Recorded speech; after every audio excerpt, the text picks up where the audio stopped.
Outdoor classrooms and creative spaces outdoors are so helpful to learning, socialization, and really just overall development. Kids learn better outside, and art, sand, and water are fun, sensory, and creative pieces that allow children to be free to express themselves in an open space.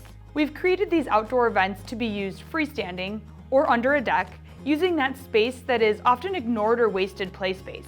Suddenly, this ignored space is a fun, creative opportunity to increase play value.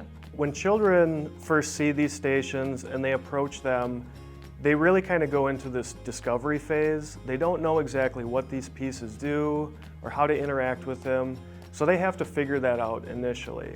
But after that, that's when you really see the creative wheels start to turn.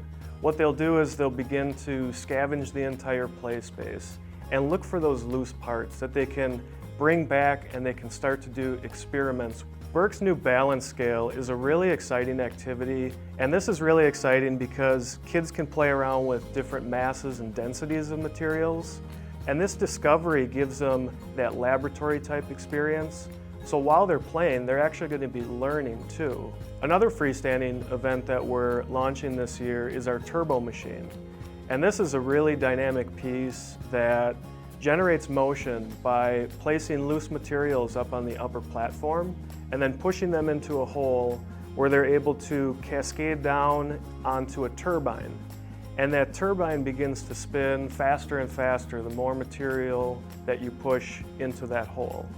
Our new twist and swirl station is really cool, and even though there's no moving parts, there still ends up being this really dynamic motion. So as they build up a pile of material on top, and they push it down, those materials accelerate all the way around the center post, and that creates this really exciting visual. Our art spot is really important because it brings the art curriculum outdoors. And art is such an important part of childhood development because it allows children to experiment with self-expression, be innovative, and ultimately just be more creative overall. So even in a public space or a church or a daycare center, as long as there are caregivers that are willing to provide the materials to children, it becomes a great opportunity to bring art into any space. Burke's all new Art Spot and Sand and Water events. This is Play That Moves Me.